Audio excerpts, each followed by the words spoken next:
Western Spring Television. Ours it is.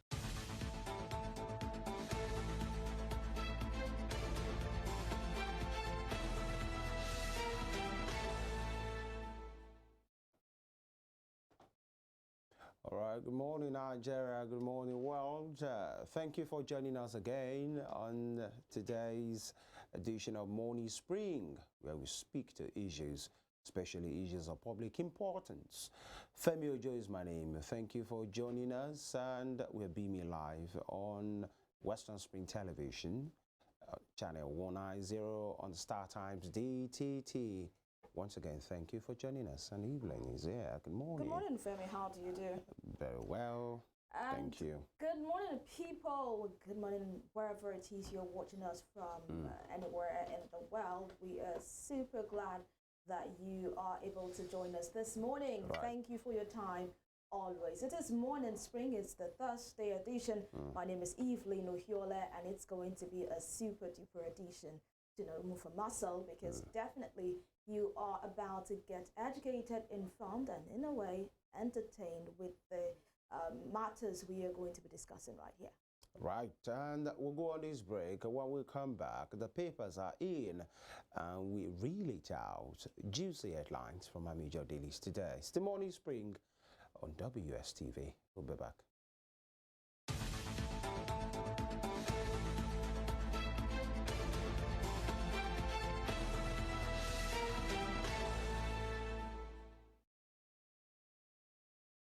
All right, it's the newspaper segment, and we have the papers right here with us already. It's time to check what big stories made it to the front pages of the different dailies this morning, starting with the Punch newspaper this morning. On the Punch newspaper, talking about the minimum wage, Labour dumps negotiation over FG's 48,000 naira proposal.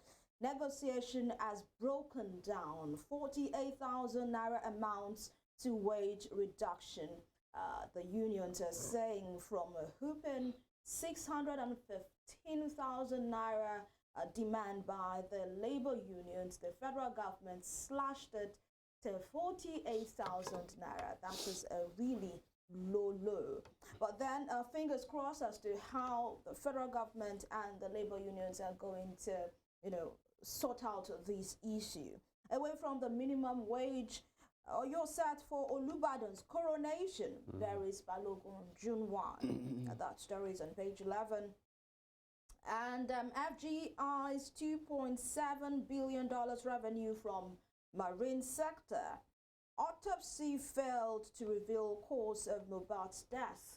This is according to a pathologist involved in that case, and of course a lot of people have been throwing in their concerns about the claims by the pathologist, saying that his body had already started decomposing when he was taken for autopsy, so they were not able to determine the cause of his death. Of course, we definitely will be hearing from professionals too, not on this program, but on social media, as to if this is tenable. Emefiele implemented Naira swap without Buhari's approval, EFCC say. And Tinubu to tackle power outages with 2 gas plants. Imported food prices rise as inflation hits 33.6%. National Bureau of Statistics have that report, or has that report rather, 33.6%. That's increase from what we had in March. A Western democracy model not working for Nigeria, Obasanjo insists. The former president had said this before, and is reiterating the fact that we have to have a democracy model after who we are as a people, as Nigerians, as Africans. We have to have our own form of democracy. And Rivers waves off 5 pro-Wike commissioners' resignation. And outside of Nigeria, Biden, world leaders condemn shooting of a Slovak prime minister. That story is on page 10. And the picture there, you can see Tony Lumelu there with the United Arab Emirates president. Sheikh Mohammed Ibn Zayed, and another person that big things going on there between Tony Elumelu and Sheikh Mohammed. That will be all from the Punch newspaper. All right, from the Punch newspaper, we move to This Day. This Day newspaper. Sweden announces return of Benin artifact to Oba of Benin. All right, and Atiko. Federal government's plan to use 20 trillion naira pension fund for infrastructure projects misguided. Moving on, Tinubu inaugurates 3 gas projects, pledges to wean Nigeria from overdependence on petrol and diesel. That's quite an interesting choice of words. To wean. You take it's one baby that the mother is trying to wean, from breastfeeding, but Ben is very instructive to have used that word, Nigeria from overdependence on petrol and diesel. That's what the president is saying. And with riders, says ending gas flaring top priority for his administration. And gas minister discloses domestic production has increased by 800 metric meters per day, flaring per day.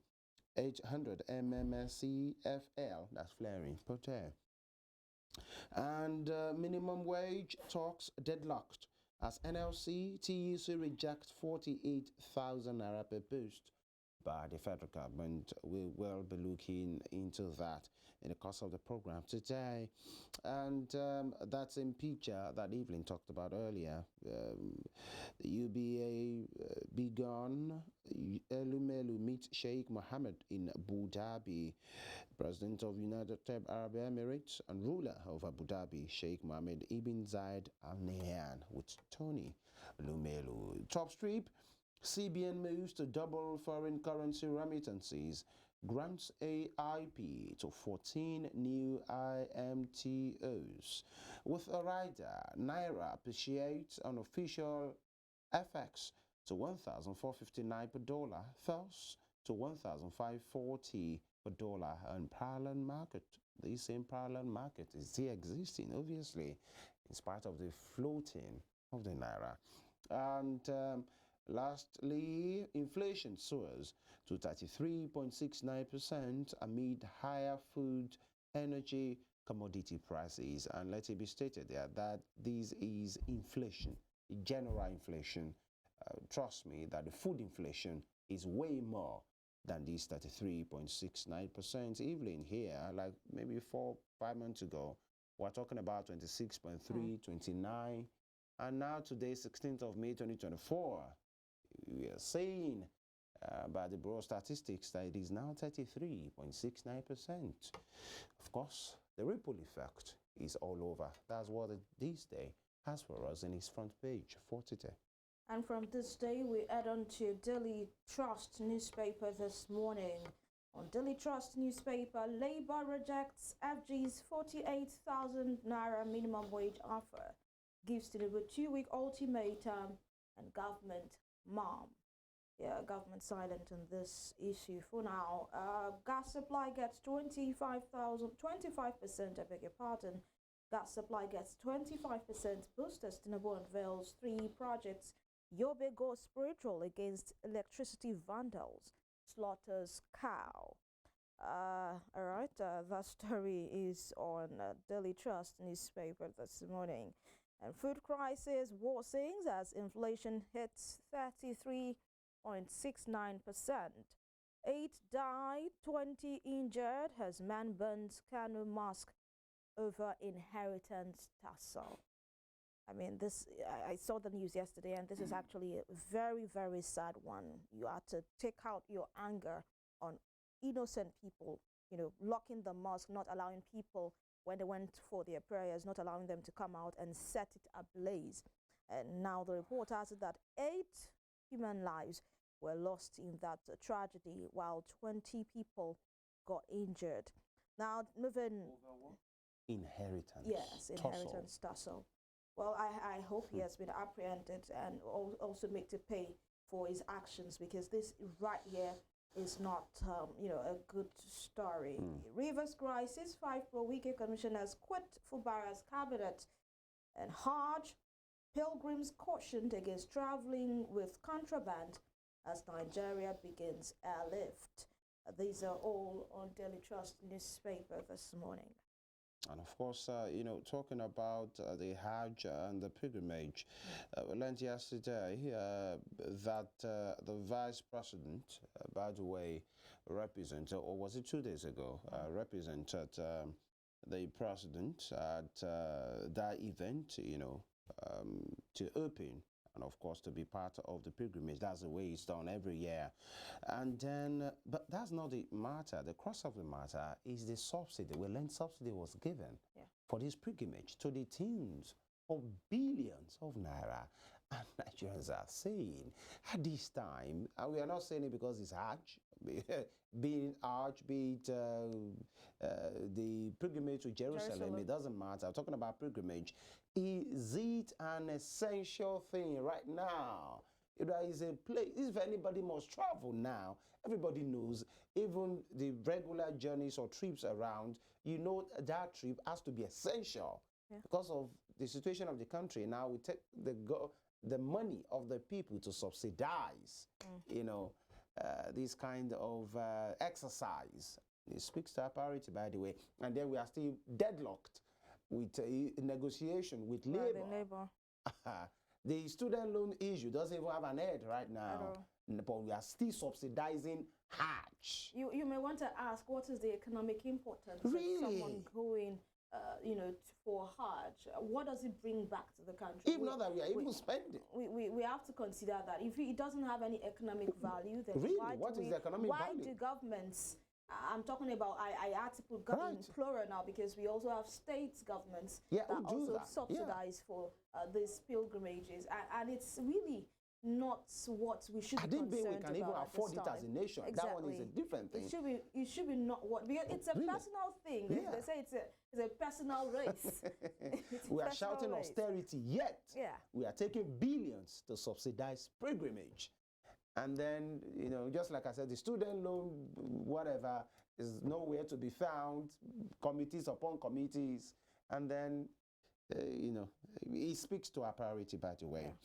And finally, I think that should be the Nation newspaper. BOI to extend single-digit loan to media, customs promote officers, that's a good one. Government's 48,000 naira offer breaks up new minimum wage talks with rider. NLC TUC representatives exit virtual meeting. Chair, let's consider national interest, really. All right, and some of these stories we've taken it earlier, but top strip, building a good society takes time, says Kuka. Father Kuka there, of course, see the picture, exchanging a woman and firm handshake with Mr. President. Wogu, Abe defend Wike's integrity. 5 commissioners resign, and Emefiele charged with unlawful printing of new naira notes, printing, some money, notes that is now up to 1 billion, and we use almost 16 or 18 billion to do that. Of course, the matter is in court.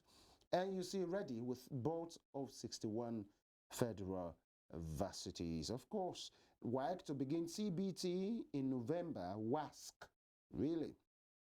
And finally, Obaseki to unite Oba of Benin and chiefs. Okay, in Edo State. That will be the size of this headline segment. We take a pause right now, and when we come back, we'll speak to issues, especially obvious ones, negotiations between the labor unions and, the representative of government, private, sector as well. We learned it's deadlocked, but then where do we go from here? And other national issues here on Morning Spring at Western Spring Television. We'll be back.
see.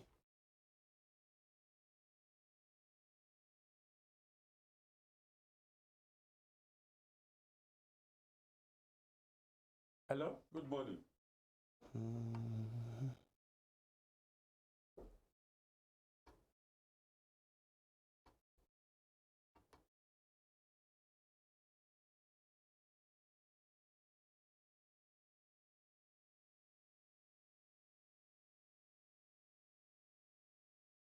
Somebody that was one.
Wage for state, and that is why so many states are not paying. They only use that to cause more crisis in the economy. All right, Doctor, some days ago, a new wage system based on employee productivity in the civil service was announced, by the Director General of the National Productivity Center, Nasser Raji Mustafa, stating that the formulation of an innovative wage system was being considered because it's realized that productivity was a key factor in the growth of the nation's economy. So we want to move to productivity-based wage. What's your impression about that? That is very good.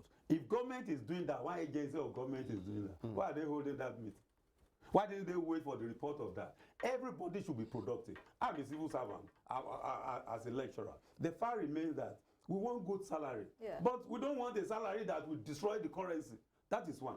Two, everybody should be productive. Do you know that in the civil service, in some offices, 70% of those who are there have no job. They were appointed on political basis, doing nothing. They are contributing nothing. And so, if you have a reasonable civil service, and I tell you today, if you have a reasonable civil service and your minimum wage is good, productivity will increase. Again, I tell you here today that, you know, the civil service is part of the problem of this country in terms of collaborating with the politicians to destroy the economy. That is not all. Why are they saying they can't pay a reasonable minimum wage? When the leakages are so much, look at how the corruption, look at the money they are stealing every day. In my own area alone, the IPPIS, the Accountant General stole about 98 billion. And he's doing plea bargaining in the court now. Let him pay maybe 10 billion and then they cancel the rest. What's the meaning of that? If you are telling me this government has no money, it's not true. The cost of governance must be reduced to satisfy the workers. One, a government that pays 160 million naira to buy gym for all the parliamentarians cannot tell workers you can't pay a reasonable minimum wage. A government that will wake up, that we are seeing leakages, that within 3 months, about 40-something, 70-something billion naira in one agency alone has been mismanaged, can't be telling us there is no money. A government that wants to subsidize religion, Hajj, with 90 billion naira, cannot tell us there's no money. Two, if they are subsidizing Hajj, it means they will subsidize Christian pilgrimage too. And maybe that will be about 80 or 90 billion again. How can you tell us no minimum wage? The civil service are the people calculating all this. A president that will travel and go with about 30-40 entourage and then pay all of them obstacles, you know, we come back to say. But we have seen the government, especially the federal government, you know, speak to issues like that, reducing the number of persons on its entourage for the presidency and also for ministers. And also, you know, the consideration of the Oronsai report, where some agencies will be scrapped, some subsumed, some merged together and all of that. Don't you think the government is doing all it can to ensure that things are done the right way or going the right way? See, they have done nothing. The son of the King of England, is it Harry, and his wife are here. How many people do you see following them? How many people do you see following them? If that king, the king is the head of state, if Tinubu's son is traveling, he goes with the presidential jet, you are aware of that. And then if the president is traveling and a journey that will need about 3 people, the president will carry your bag, a special assistant that will prepare your paper, and the papers are ready from Nigeria. You need like 3 or 4. Then you go with 15 people. Instead of 30, you are going, you have reduced. Which reduction is that? All right. We should be serious with governance. If we are serious with governance, minimum wage is not difficult. Government should block the leakages. They should reduce cost of governance. Once that is done, there will be surplus. And we will realize that even we pay minimum wage of 100,000 naira, government will still have surplus. All right. With all these leakages. Dr. Omotoso, let's switch gears right now to, you know, the corruption fight of the federal government, of the state government, and the effect. You know, former President Buhari said, if you don't kill corruption, corruption will kill us. And it appears like we don't know who is killing who. Or what is killing what or who right now. And, you know, in a news chart just recently, a senator of the Federal Republic, a very high-ranking member, Senator Ali Ndume, for Borno State, said, Yobe State rather, Borno State, yeah, he said that corruption that people talk about is people-driven. Corruption by politicians. That is people that are driving it because of the pressure, because of the expectations, and that many persons are saying, is that a fact or just an excuse? I'd like us to see that particular clip, and we take it from there. I know that is the direction you are going. We politicians, even if you call us anything, if you compare us to all the corruption, our own is a very small one. Where our corruption is people-driven. You steal all the money, you go and share it with the people. If you don't, you are not coming back after 4 years. We'll go and keep it. There's no reason for stealing. I've been in the National Assembly. I can't say, you know, people will not look at you on the TV now and say, I'm a clean person. No. I have to say the truth. If death penalty is supposed to be included in corruption too, I will support it. But you don't go, somebody that stole 1 million, you go and then somebody that stole 1 billion, you go. No, but I'm in support of saying you have progressive. If you steal 1 billion, maybe you go to life imprisonment or imprisonment for 20 years. I support that.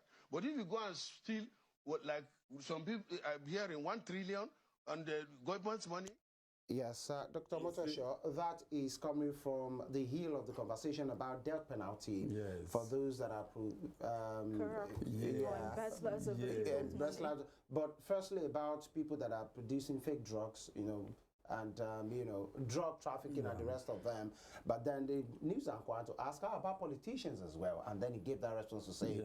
Corruption with politicians are people driven. Yes. And he said, yes, I won't come here to say I'm a saint, but then the expectations are much. Do you think it's a real factor as well? Because Ali Ndume is not the first to say sometimes the pressure on politicians are much. Yes. At the moment they get into power, people expect them to solve every problem that they don't even have an idea about. I agree with you. Or it's just an excuse. I was once involved as a special assistant. Anytime we went to Asaba, where my boss come from, you see them milling around everybody. It's as if we have brought money. That is, these politicians as a system, they have weaponized poverty to the extent that they will not do the right thing in their states, in their local government, in their world. All they do is give money. And they are the people who weaponize it to the extent that they have made it a rule. And because they have made it a rule, the people now know that the only way they can get anything is to get money from them.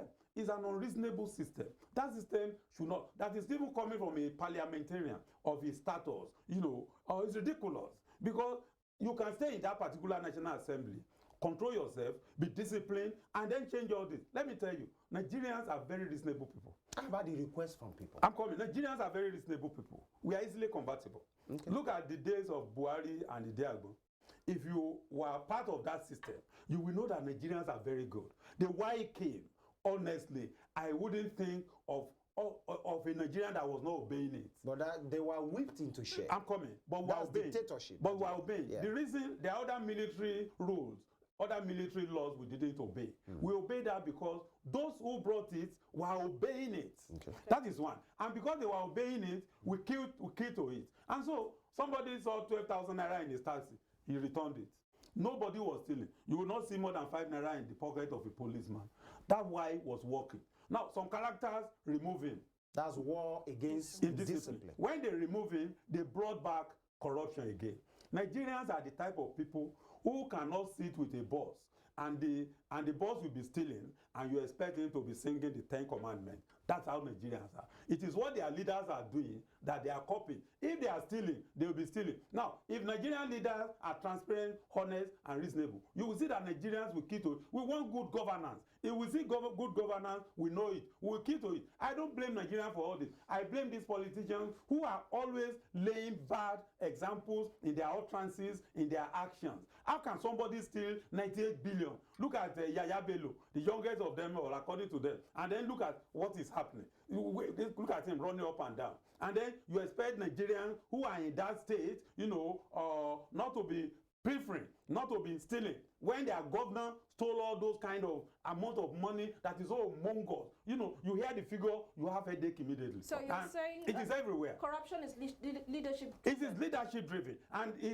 our problem in Nigeria is leadership. If our leadership is good, we will all key into it and this country will be good. Look, let me tell you, during that white period, me and my girlfriend, we ate biscuits in my 2.